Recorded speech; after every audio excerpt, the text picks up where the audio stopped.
Mungkin jawabannya ada di materi ya. Saya kira materinya, tadi Bu Sri katakan bahwa materinya tidak sulit. Ya, kita lihat sekarang sebentar.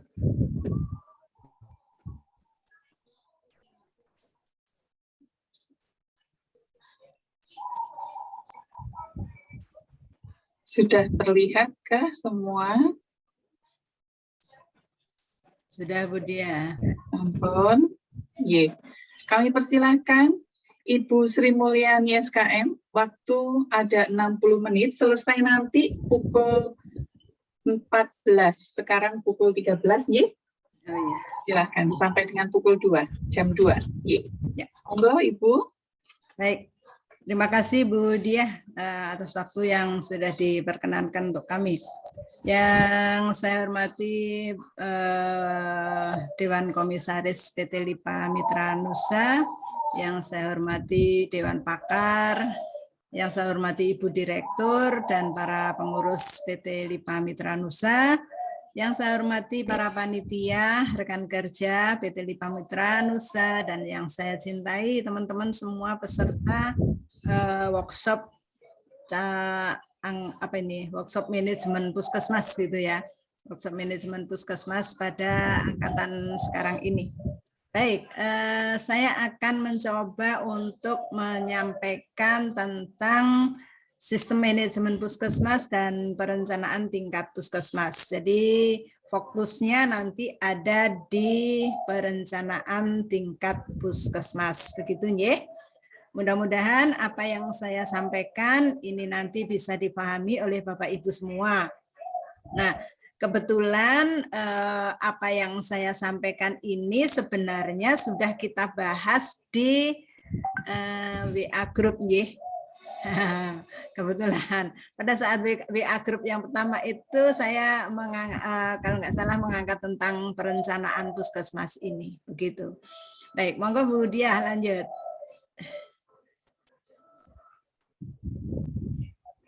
Ya. Nah, di PMK 44. Ya, jadi kalau kita bicara mengenai manajemen puskesmas, itu dasar hukum kita adalah PMK 44 2016. Di PMK 44 2016 pasal 2 di sana disebutkan bahwa ruang lingkup pedoman manajemen puskesmas itu meliputi 1 perencanaan, 2 penggerakan pelaksanaan, 3 pengawasan pengendalian dan penilaian kinerja, dan yang keempat adalah dukungan dari Dinas Kesehatan dalam manajemen puskesmas. Nah, siapa tadi yang menjawab seperti ini? Saya kira semuanya betul ya? Ya, baik. Yeah.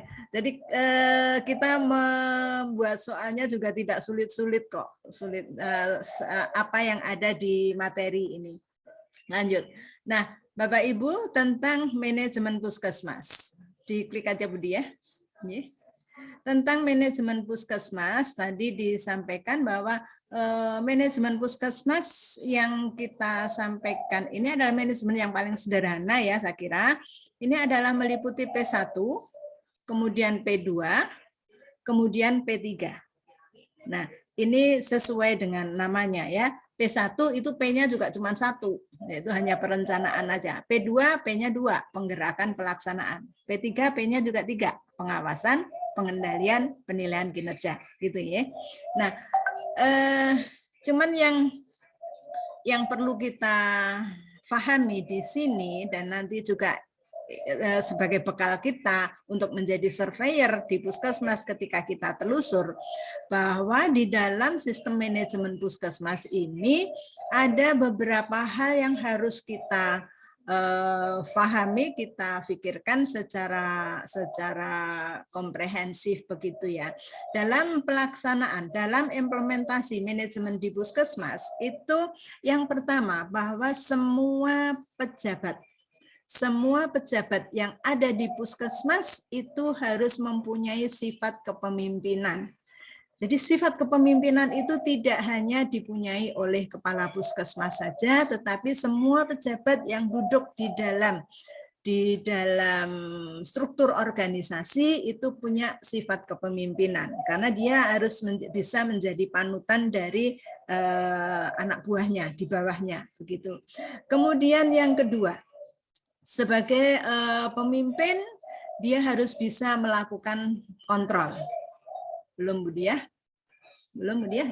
Dia harus bisa melakukan kontrol, melakukan pengawasan, pengendalian. Nah, lalu sebagai pemimpin dia harus bisa melaksanakan tata kelola, jadi manajemen, melaksanakan tata kelola dengan baik, mengatur sumber daya dengan baik, mengatur kegiatan dengan baik. Nah, kemudian sebagai pemimpin maka pejabat ini juga harus bisa memberikan arahan, bisa memberikan instruksi, bisa memberikan pembinaan, bisa menjadi panutan. Nah, inilah yang harus dipunyai di dalam implementasi sistem manajemen di Puskesmas. Gitu ya. Ini yang sederhana saja, yang seperti ini. Lanjut Bu Diah. Nah, apa yang ada di dalam siklus manajemen Puskesmas ini? Di dalam P1, lanjut klik aja Bu Diah.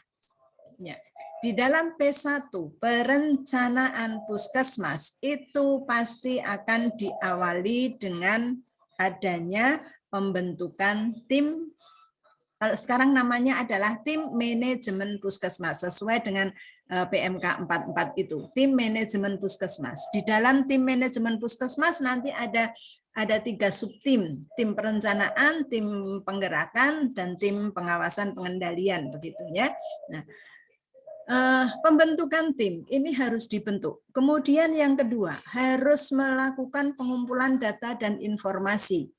Yang ketiga, harus menetapkan tujuan. Lanjut Bu Diah. Harus setelah mengumpulkan data dan informasi ini dianalisa, maka akan bisa menemukan masalah itu diprioritaskan untuk diselesaikan, menetapkan prioritas dan alternatif pemecahan masalah yang akan dilaksanakan oleh Puskesmas, baru kemudian bisa menyusun RUK, RPK, dan lain-lainnya. Gitu ya. Ini di P1. Kemudian apa yang ada di penggerakan pelaksanaan? Yang ada di penggerakan pelaksanaan ini adalah memfokuskan, meningkatkan di bidang komunikasi dan koordinasi. Kegiatan yang akan dilakukan antara lain adalah pemantauan pelaksanaan dari rencana, jadi RPK-nya yang dibuat itu apakah sudah dilaksanakan sesuai dengan rencana yang dibuat. Kemudian pelaksanaan komunikasi dan koordinasi itu sendiri apakah sudah dilakukan dengan efektif sehingga informasi yang disampaikan itu bisa difahami, bisa terjadi kesepakatan, dilakukan koordinasi.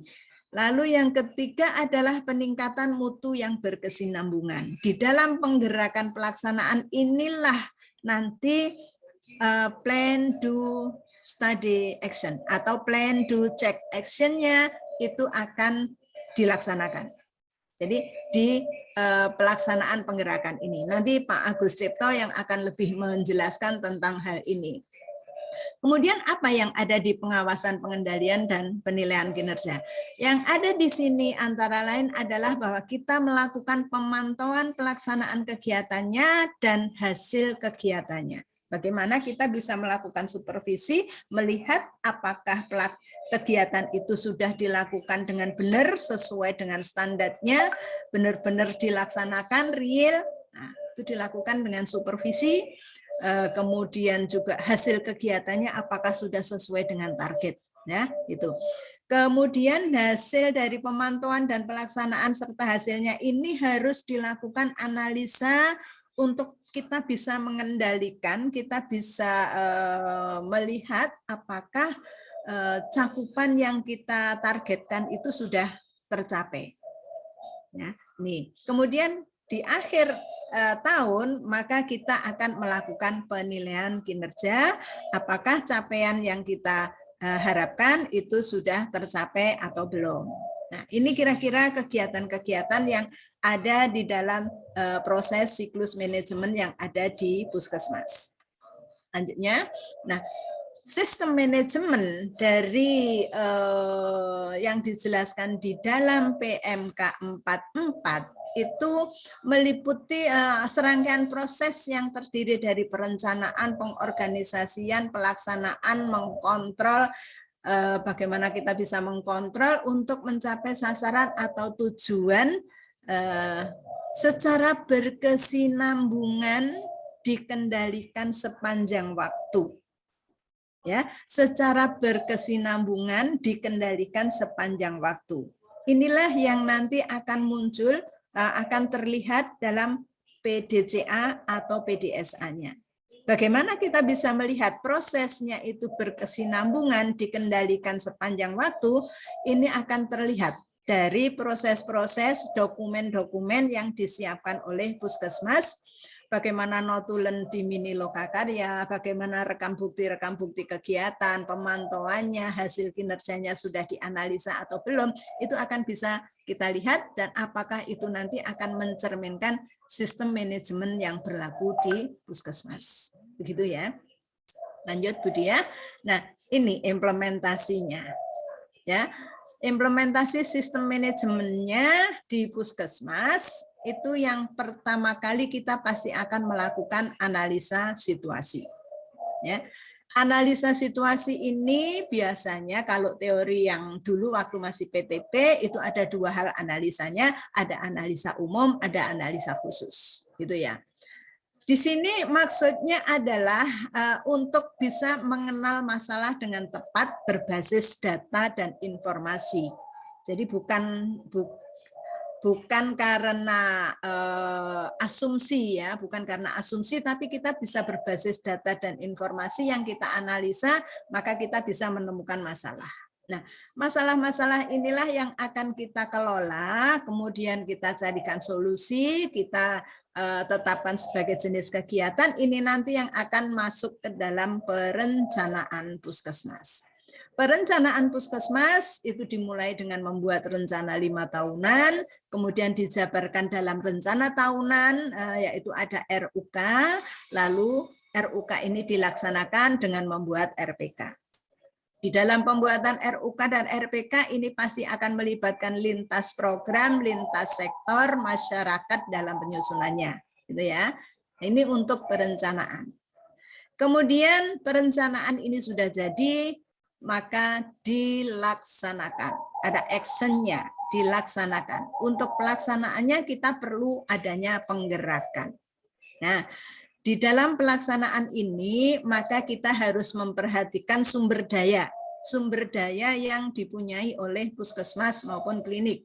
Ya, apakah SDM-nya memadai, jumlahnya, jenisnya, dan sebagainya. Apakah sarana prasarananya memadai, memenuhi standar, apakah peralatannya cukup, memenuhi standar, apakah kefarmasiannya cukup, apakah laboratoriumnya bisa mendukung, dan sebagainya. Semua sumber daya ini kita perhatikan ketika kita akan melakukan penggerakan pelaksanaan.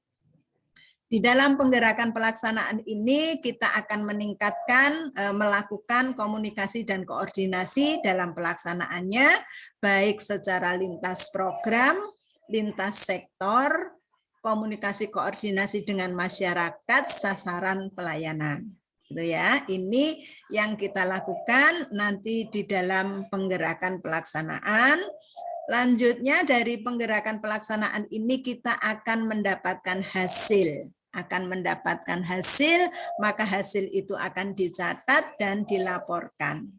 Nah, selanjutnya kita awasi, kita kendalikan apakah hasilnya itu sudah sesuai dengan harapan kita, akan kita nilai di akhir periode tertentu, apakah 6 bulanan atau 1 tahun, akan kita nilai apakah hasilnya itu sudah sesuai seperti yang kita harapkan. Begitu ya. Nah, di dalam pelaksanaan pengawasan pengendalian ini sebaiknya kita juga bisa membuat ada sistem pemantauan dan penilaian yang dibakukan. Mau pakai apa penilaian pengawasannya? Mau pakai apa? Apakah pakai supervisi? Apakah ada format-format yang dibuatkan? Apakah pakai audit internal dan seterusnya? Sebaiknya ada yang dibakukan. Gitu. Ini adalah implementasinya di lapangan. Lanjut Bu Dian. Nah, ini adalah siklus manajemennya dalam 1 tahun ketika kita akan melaksanakan kegiatan. Ya, ini di PMK 44, saya ambil dari PMK 44. Ketika tahun kemarin, ya, tahun kemarin Desember, November, Desember tahun kemarin itu sudah akan berakhir, maka di sini ada kegiatan-kegiatan kita. Kegiatan-kegiatannya adalah mengevaluasi hasil kegiatan tahun kemarin, kemudian melihat ini apakah sudah dilakukan musren SMD, MMD, begitu ya. Kemudian apakah bahan-bahan untuk persiapan penyusunan RUK-nya juga sudah siap? Nah, begitu. Ini terjadi di akhir tahun kemarin. Kemudian masuk ke tahun yang sekarang, misalnya ini tahun 2015-2016 ya, contohnya yang di PMK 44 ya. Pada saat Januari itu kita sudah menyusun RPK untuk tahun sekarang. Kemudian ada hasil Musrenbangdes, ada hasil MMD. Nah, ini kita pakai untuk menetapkan jenis-jenis layanan pada bulan Januari ini. Ya, gitu ya. Nah, ini pada bulan Januari ini kita lakukan logmin awal tahun. Logmin awal tahun itu dilakukan untuk menyusun perencanaan.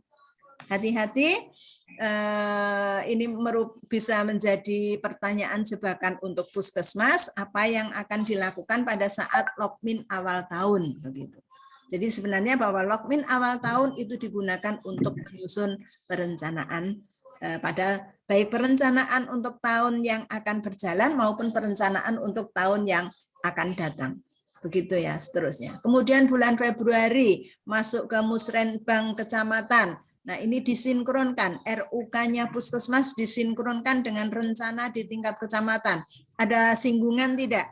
Ada sinkronisasi tidak? Ada integrasi tidak? Itu disinggungkan di sini. Biasanya nanti pertanyaannya, Bu, di Musrenbang itu yang dibahas hanya masalah fisik dan seterusnya. Tidak masalah, tidak masalah. Apakah yang dibahas itu masalah fisik dari puskesmas atau dari puskesmas ada usulan untuk fisik enggak? Sinkron enggak dengan rencana di kecamatan dan seterusnya sampai dengan akhir tahun. Ini merupakan siklus-siklus pelaksanaan manajemen di puskesmas. Bulan-bulan berikutnya ini terjadi ada mini lokakarya bulanan, ada mini lokakarya tahunan. Maka di sini ada PDCA, PDSA, gitu ya. Oke, jadi itu PDCA, PDSA itu pasti akan berlaku secara terus-menerus, berkesinambungan untuk perbaikan kinerja kita. Lanjut, Bu Dia. Nah, di PMK 43. Di PMK 43 pasal 6 itu juga disampaikan bahwa wewenang puskesmas itu salah satunya adalah melaksanakan perencanaan berdasarkan analisis masalah kesehatan masyarakat dan analisis kebutuhan pelayanan. Ya. Jadi karena puskesmas itu adalah pelayanan publik, maka puskesmas juga harus memperhatikan kebutuhan kesehatan masyarakat dan kebutuhan pelayanan yang dibutuhkan di puskesmas itu sendiri.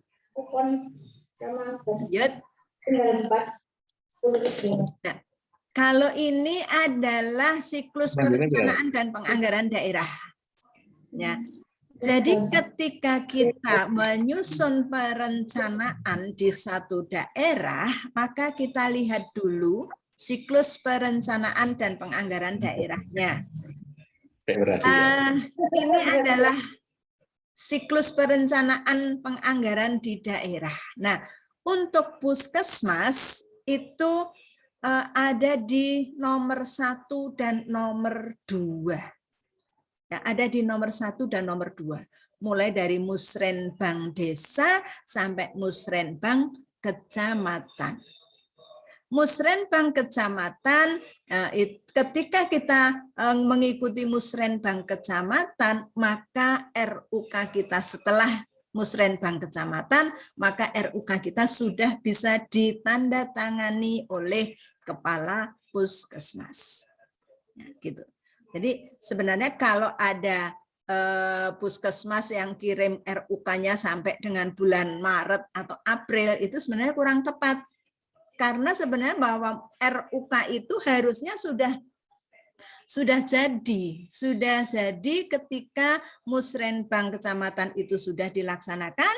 Setelah musrenbang, RUK itu sudah ditandatangani dan siap dikirimkan ke kabupaten. Begitu ya, Ibu. Lanjut Bu Dia. Ya, monggo. Ya. Sebelum ini Bu Dia. Tahap perencanaan. Ya, tahap perencanaan ini teori ini juga tidak berubah, Bapak Ibu. Tahap perencanaan ada 4, mulai dari tahap persiapan, tahap analisa situasi, tahap penyusunan RUK, dan tahap penyusunan RPK. Tahap persiapan ini mulai dari pembentukan tim manajemen puskesmas. Kalau dulu panjenengan mungkin kenal ada tim PTP, begitu ya. Nah, kemudian mulai menyiapkan data dan informasi, menetapkan tujuan. Ini dilaksanakan pada tahap-tahap persiapan. Kemudian analisa situasi. Analisa situasi yang sekarang ini dilakukan adalah analisa kebutuhan dan harapan masyarakat. Satu. Yang kedua, analisa kinerja pelayanan puskesmas. 2. Analisa risiko pelayanan. 3.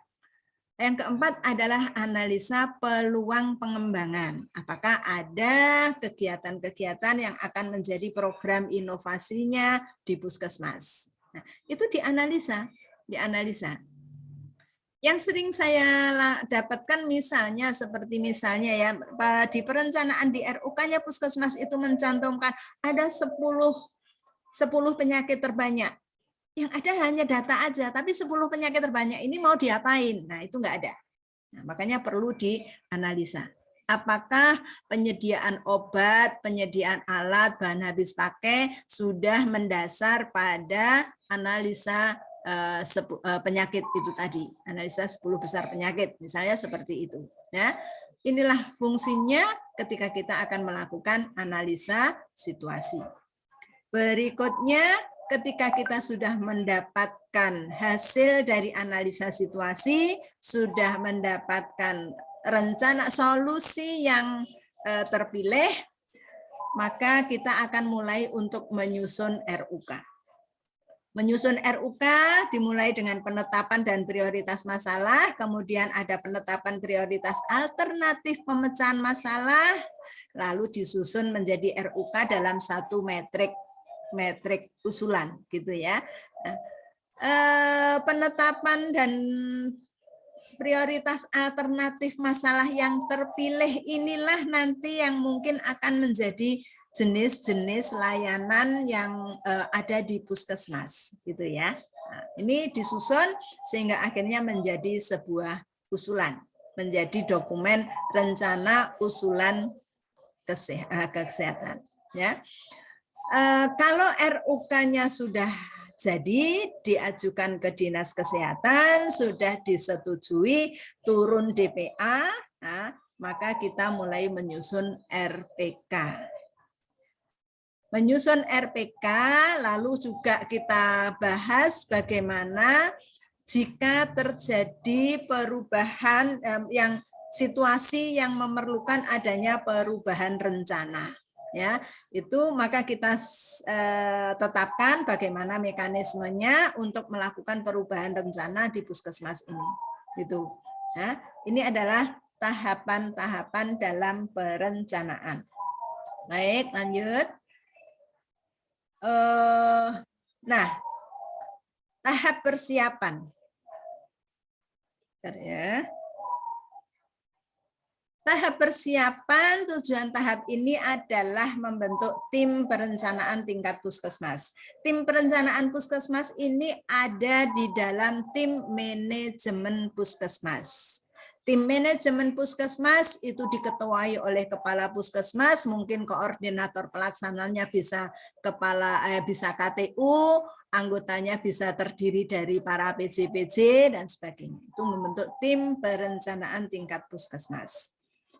Lalu bagaimana dokumennya? Apakah SK-nya boleh jadi satu dengan SK tim manajemen puskesmas? Boleh. Monggo, silahkan. Mana yang paling mudah untuk puskesmas untuk membuat dokumen, gitu ya. Kemudian setelah tim ini terbentuk, kita akan menyiapkan informasi, situasi program tadi, data dan informasi kita siapkan, ada berapa hasilnya dan sebagainya. Ya, kemudian kita akan juga memberikan informasi jika ada kebijakan kesehatan yang diperlukan dalam perencanaan. Ya, dalam perencanaan. Barangkali ada kebijakan-kebijakan tertentu dari pemerintah yang harus diakomodir dalam perencanaan oleh puskesmas di tahun yang akan datang ini. Gitu. Nah, ini. Lanjut. Ini tahap persiapan. Selanjutnya adalah, nah ini contoh kalau kita mau menspesifikkan tim yang ada di tim perencanaan yang ada di puskesmas itu. Sebenarnya ada dua sisi ya. Tim yang terdiri dari lintas program dan tim yang terdiri dari lintas sektor. Kenapa kita butuh lintas sektor? Karena kita akan mensinkronkan kegiatan-kegiatan kesehatan ini dengan kegiatan-kegiatan dari lintas sektor. Kapan kita butuh dilakukan sinkronisasi? Bisa melalui musrenbang, bisa melalui forum yang lain. Nah, ini. Oke, jadi ini adalah intinya dari tim perencanaan itu. Lanjut. Oke, lanjut aja, ini sudah saya jelaskan. Baik. Nah, sekarang kita melihat analisa situasi. Tujuan dari analisa situasi ini adalah didapatkannya data dan informasi mengenai keadaan dan masalah operasional di puskesmas yang perlu ditanggulangi. Apakah ada masalah atau tidak, apakah ada prioritas masalah yang perlu didukung oleh semua pihak atau tidak, itu dilakukan di sini. Ya. Ada dua kelompok data yang perlu dikumpulkan, data analisa umum mulai dari demografi, geografi, dan seterusnya, ya, sarana pendukung, peran serta masyarakat. Ya. Lanjut. Kemudian ada analisa situasi khusus, ini yang menganalisa tentang data-data hasil kegiatan mulai dari status kesehatan, 10 besar penyakit, data cakupan program, hasil survei, dan selanjutnya itu dianalisa dalam data khusus. Lanjut. Nah, dari analisa situasi inilah kita akan mendapatkan adanya masalah. Maka di sini langkah identifikasi masalah sudah kita lakukan. Oke, lanjut. Nah, setelah itu ada identifikasi masalah sudah kita lakukan. Dari identifikasi masalah kita cari pemecahan masalahnya. Ya, kita cari pemecahan masalahnya. Dari pemecahan masalah itu kita cari alternatif pemecahan masalah yang kita pilih. Dari alternatif pemecahan masalah yang kita pilih ini akan kita pakai untuk menyusun RUK. Oke, ya. Oke, monggo silahkan. Ya. Ini contoh untuk mengidentifikasi masalah ya. Saya kira Bapak Ibu sudah paham semua ini, bahwa pengertian masalah itu mungkin ada gap hasil, ada kesenjangan, ada ketidakpuasan, ada rasa merasa bertanggung jawab terhadap masalah tersebut dan sebagainya. Itu bisa dijadikan dalam menjadi satu masalah gitu ya. Baik, lanjut. Nah, ini bagaimana kita bisa mengidentifikasi masalah? Tentunya dengan membuat daftar masalah. Caranya bagaimana? Bisa dengan brainstorming, ya. Bisa dengan brainstorming, melihat data cakupan dan sebagainya. Nah, sebenarnya ada dua pendekatan yang bisa kita gunakan, yakni pendekatan sistem manajemen dan pendekatan 3 pelayanan, ya, untuk melakukan identifikasi masalah yang ada di puskesmas. Oke, lanjut Bu. Kalau pendekatan manajemen, maka kita akan melihat dari proses input, proses, output, efek, dampak, dan seterusnya.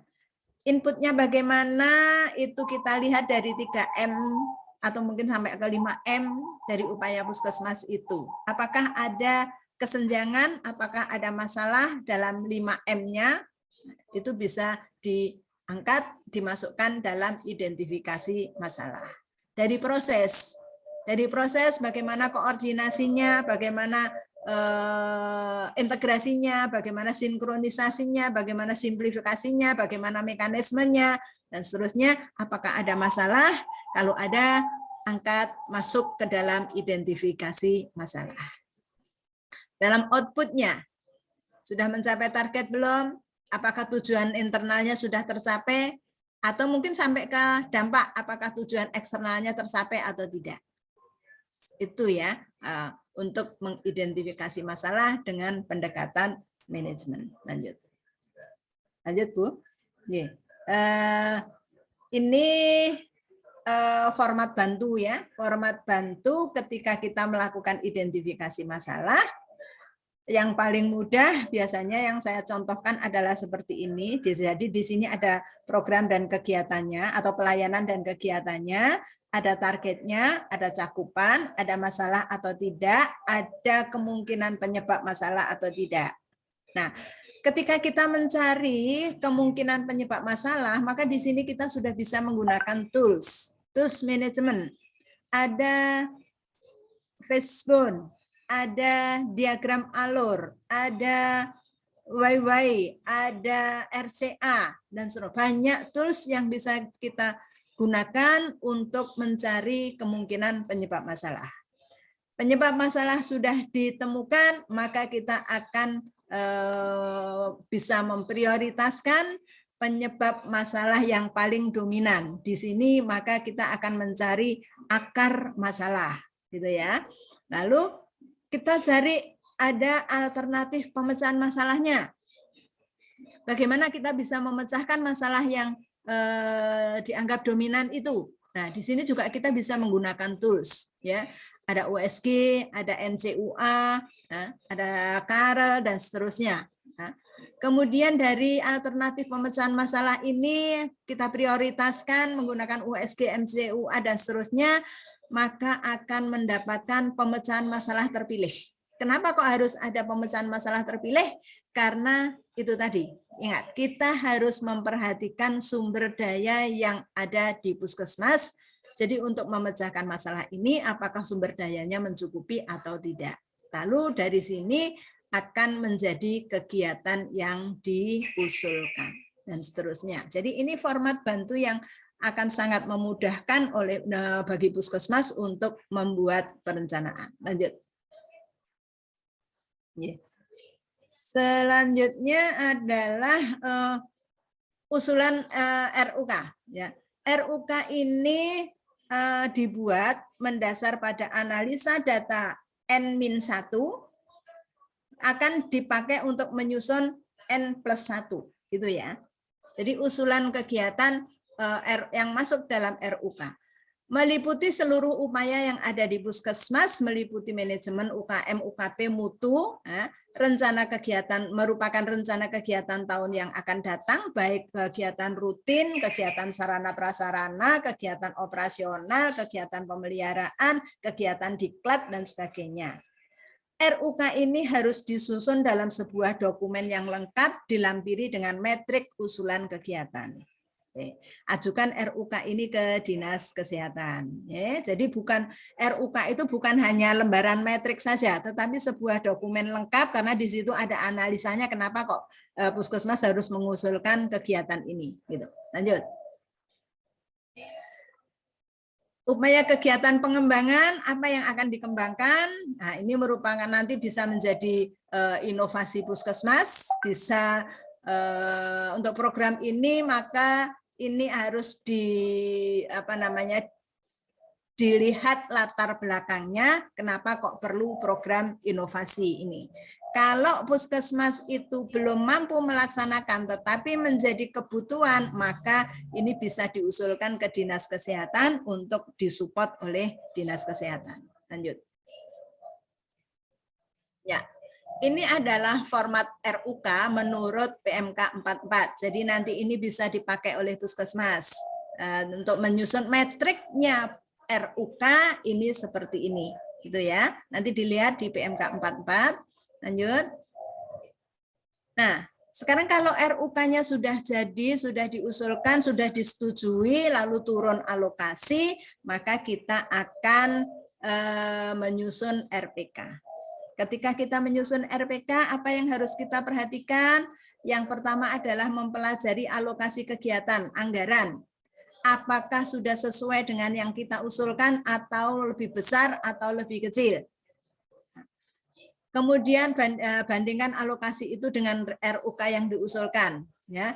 Susun rancangan awalnya, rincian dan volume kegiatan serta sumber daya pendukung lainnya, lakukan mini lokakarya bulan pertama awal tahun untuk menyusun RPK. Susun RPK dalam metrik kegiatan dan ada jadwal kegiatannya. Jangan lupa, kalau di RPK itu harus ada jadwal kegiatannya. Mau dilaksanakan di bulan apa? Itu harus ada. Oke, nih. Apakah RUK itu harus sesuai dengan RPK itu harus sesuai dengan RUK yang diusulkan? Iya. Iya. Karena kita membuat RUK itu akan kita lakukan, akan kita laksanakan dalam RPK. Maka RPK itu harus sesuai dengan RUK. Bagaimana kalau RPK-nya tidak sesuai? Harus dicari alasannya. Kenapa kok bisa tidak sesuai? Atas kemauan Puskesmas atau ada kebijakan dari pemerintah atau ada perubahan yang memang sudah diharuskan. Demikian. Lanjut. Nah, ini format RPK dari PMK 44, nanti bisa dilihat, disampaikan ke Puskesmas untuk melakukan pembinaan. Monggo. Lanjut, Bu. Ini pelaksanaan kegiatan bulanan ya. Oke. Lanjut. Oke, nah itu gambaran secara umumnya. Nah sekarang bagaimana perencanaan ini dalam akreditasi? Seperti yang sudah saya sampaikan dalam WA Group, ya, dalam WA Group yang beberapa waktu yang lalu ya. Lanjut aja Bu Diah, diklik lagi. Ada esensi perencanaan yang harus kita perhatikan, ya.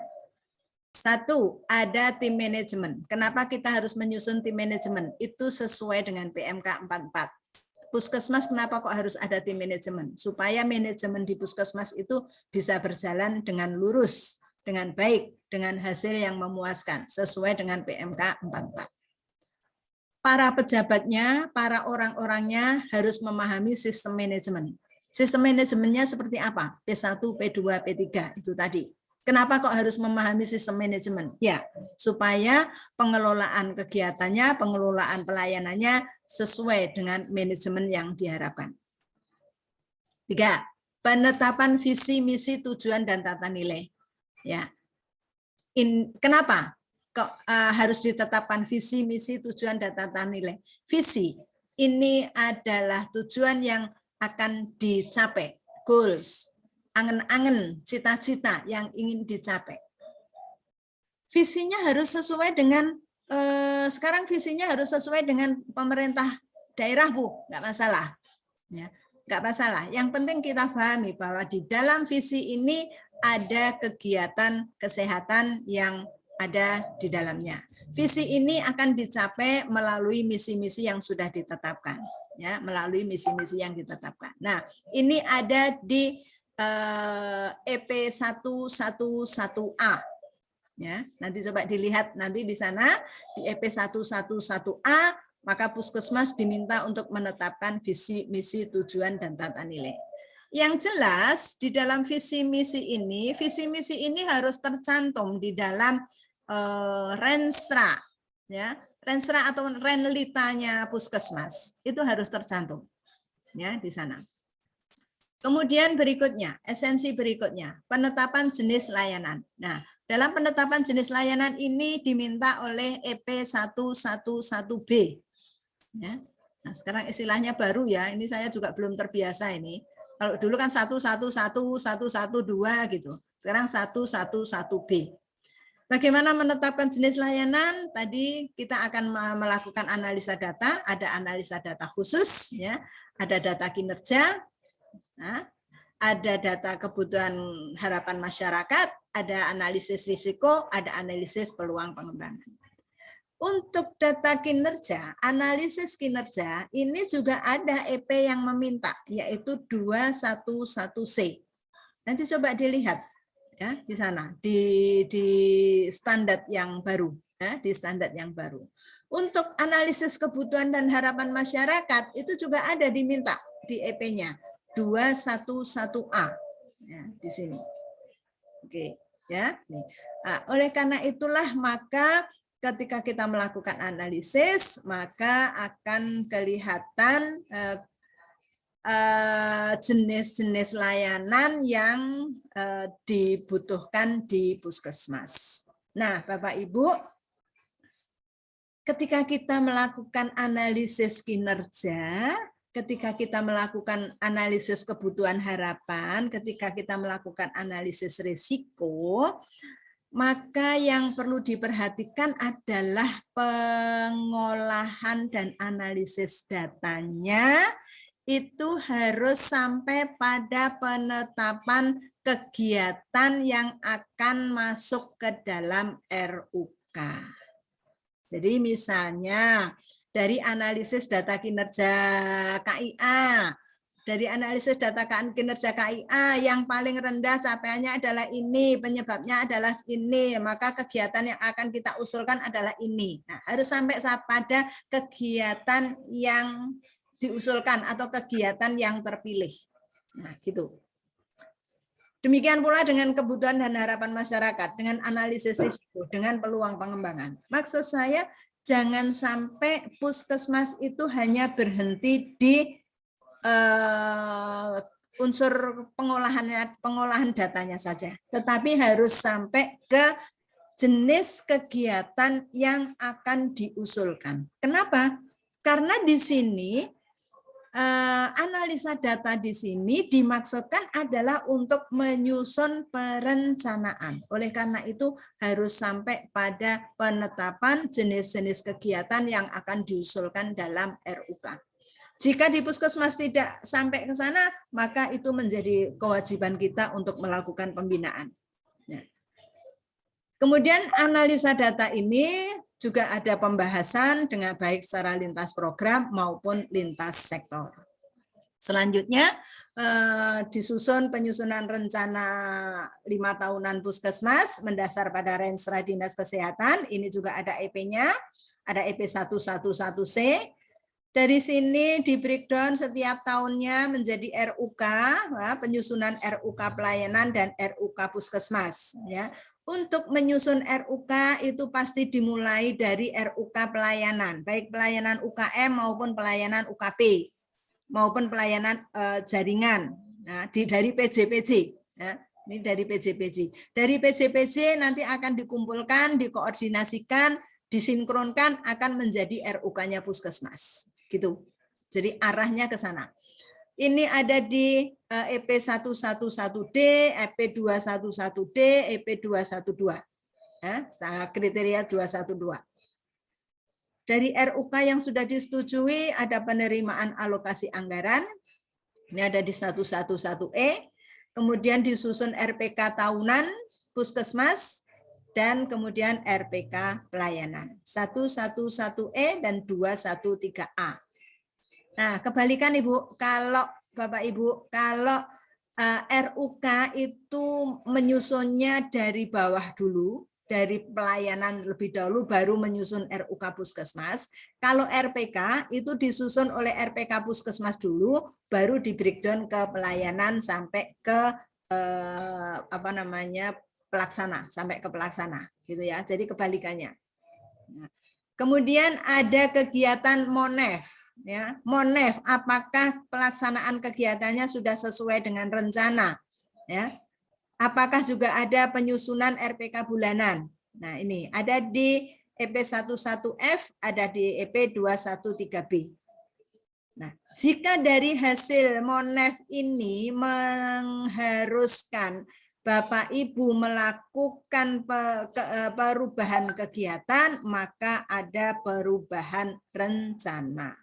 Perubahan rencana itu ada di 111G, ada di 213D. Gitu ya. Oke, lanjut. Nah, ini EP-nya, ya, EP-nya di khusus untuk perencanaan di bab 1. Ya, ada di bab 1.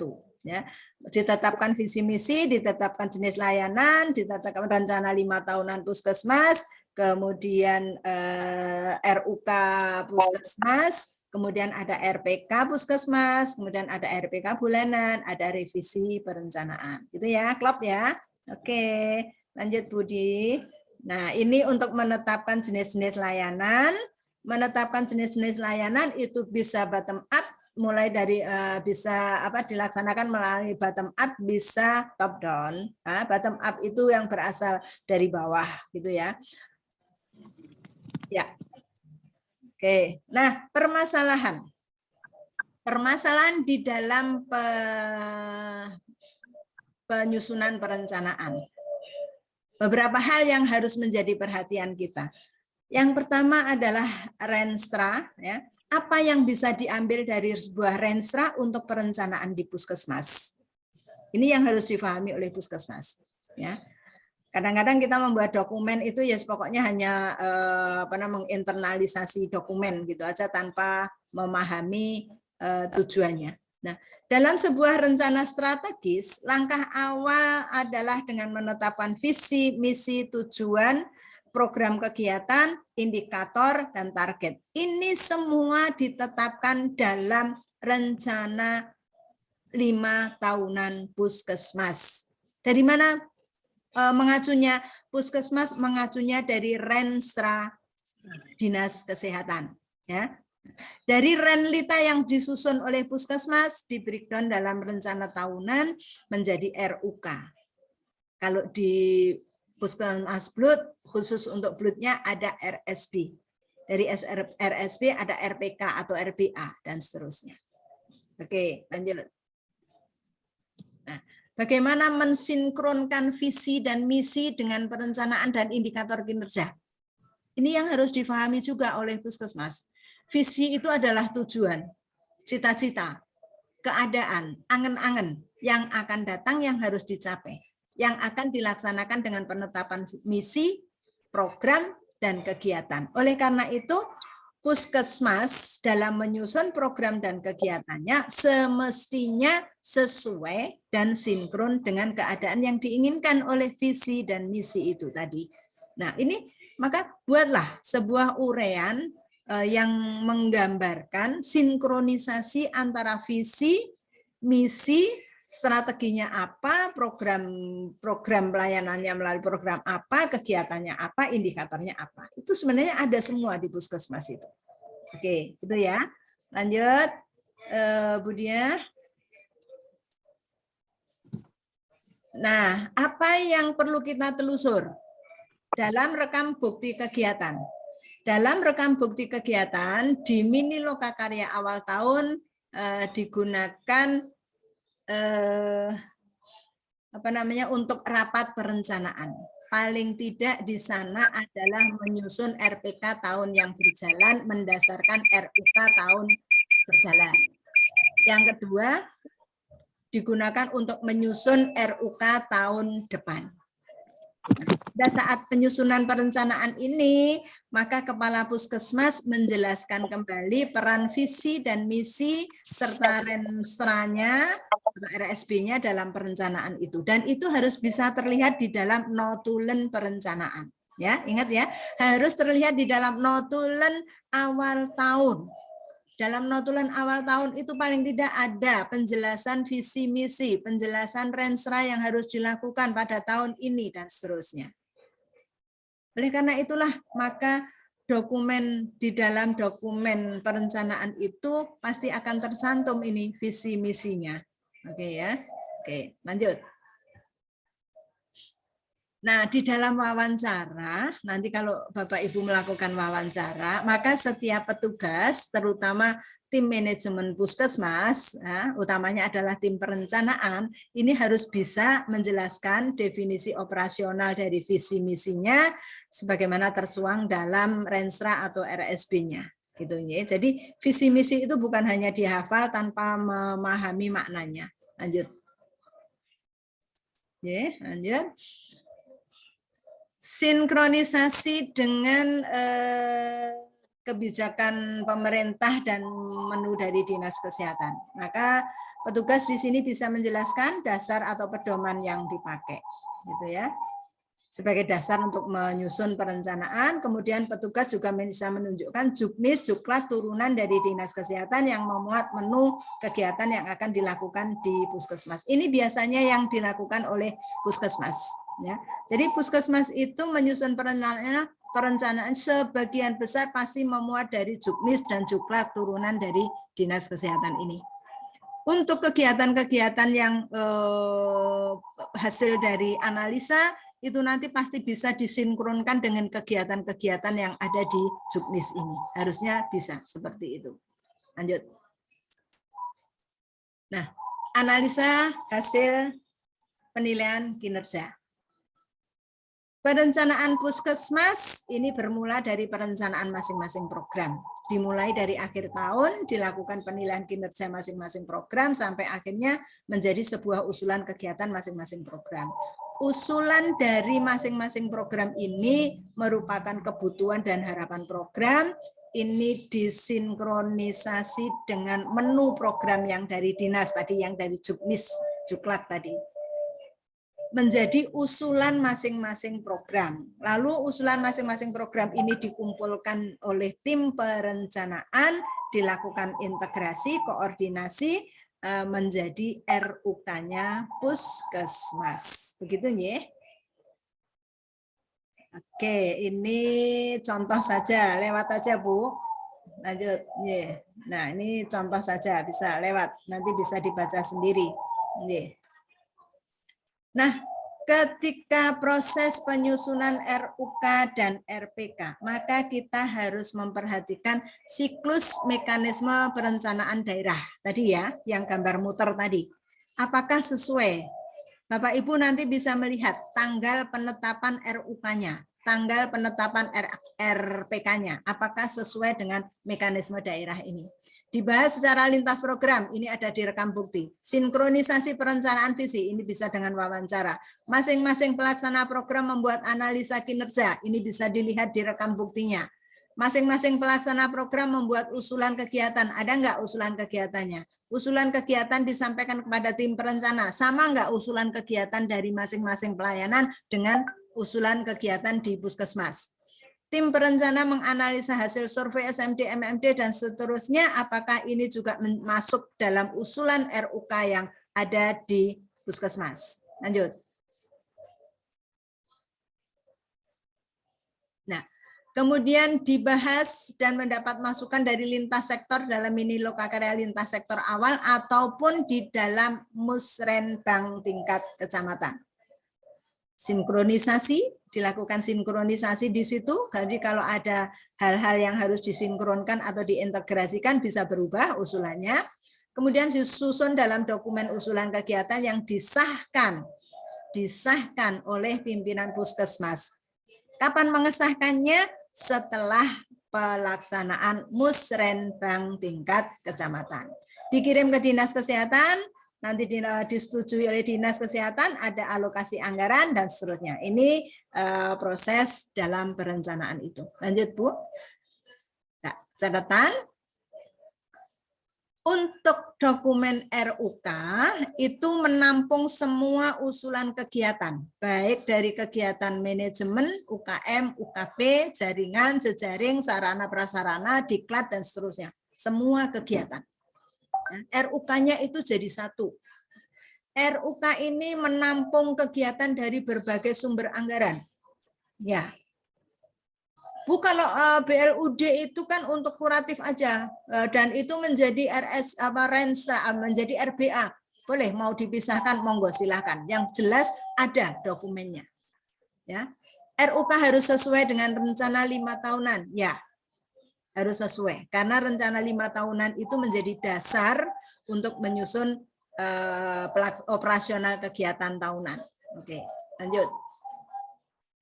Lihat, Bu. Nah, sekarang ke penyusunan RPK. Penyusunan RPK ini disusun setelah mendapatkan kepastian alokasi anggaran dari sumber anggaran. Ya, ini ada di 114 ini. Kemudian penyusunan RPK sebaiknya dibuat secara terpisah menurut sumber anggaran yang ada. Nah, ini ada kabupaten yang menjadikan satu RPK-nya. Baik itu RPK-nya BLUT, RPK-nya BOK, RPK-nya DAU, RPK-nya ini jadi satu. Nah, monggo silahkan boleh digabung, dibendel jadi satu, tetapi sebaiknya dikelompokkan. Jadi misalnya RPK-nya BLUD satu kelompok ditandatangani oleh pengelola, RPK-nya BOK di satu kelompok ditandatangani oleh pengelola, RPK-nya DAU di satu kelompok ditandatangani oleh pengelola, baru dijilid jadi satu, itu boleh.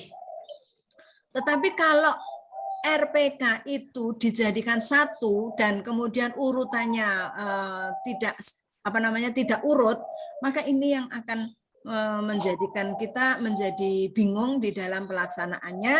Belum nanti kalau misalnya ada pemeriksaan Itwilkap atau pemeriksaan dari BPKP tentang anggaran BLUD misalnya. Nah, padahal itu kegiatannya campur. Nah, seperti itu ya.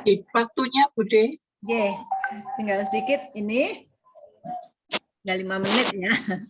Nah, pelaksanaan kegiatannya untuk RPK jelas ada jadwal dalam RPK, disusun pola bulanan dalam mini lokakarya, dilakukan penggerakan melalui koordinasi dan integrasi, pelaksanaan kegiatan melalui mini lokakarya bulanan, dilakukan monitoring pelaksanaan kegiatannya, apakah sudah sesuai dengan rencana, apakah sesuai dengan KAK, dan seterusnya. Oke, lanjut.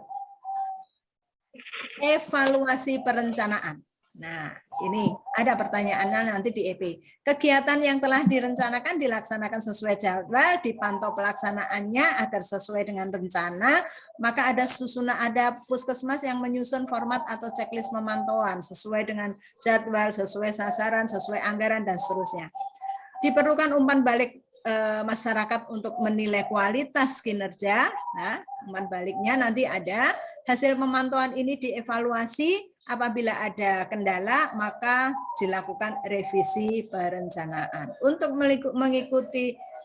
melaksanakan revisi perencanaan ini harus mengikuti aturan perundangan yang sudah diberlakukan. Ya, jadi kalau revisinya itu menyangkut anggaran, ya tentunya harus mengikuti aturan perubahan anggaran. Gitu. Lanjut.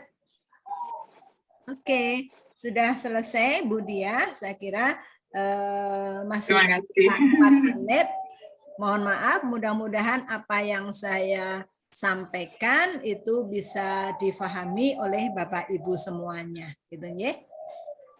Enggak, kami kembalikan ke Bu. Terima kasih Ibu Sri Mulyani. Bapak Ibu, kami informasikan untuk standar instrumen sebenarnya hampir sama dengan yang dulu, hanya dulu itu misalnya tadi sudah dijelaskan oleh Bu Sri 1111, yang terakhir itu di EP itu tidak menjadi EP1, EP2, EP3, tetapi EP-nya itu menjadi A, B, C, D. Standar yang baru belum diberikan, tetapi kami masih akan di-refresh oleh kementerian. Jadi Bapak Ibu menunggu nanti kalau sudah sah akan kami sosialisasikan kepada Bapak Ibu calon surveyor. Kami sendiri surveyor masih belum.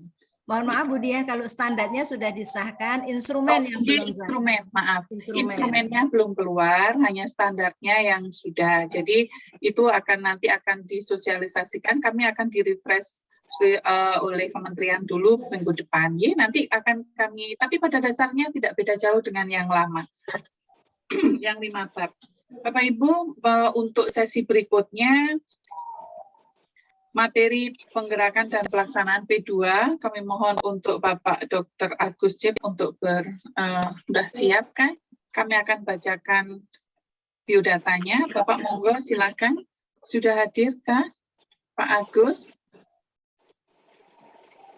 Ya, Bu Dia. Oh, iya, alhamdulillah. Iya.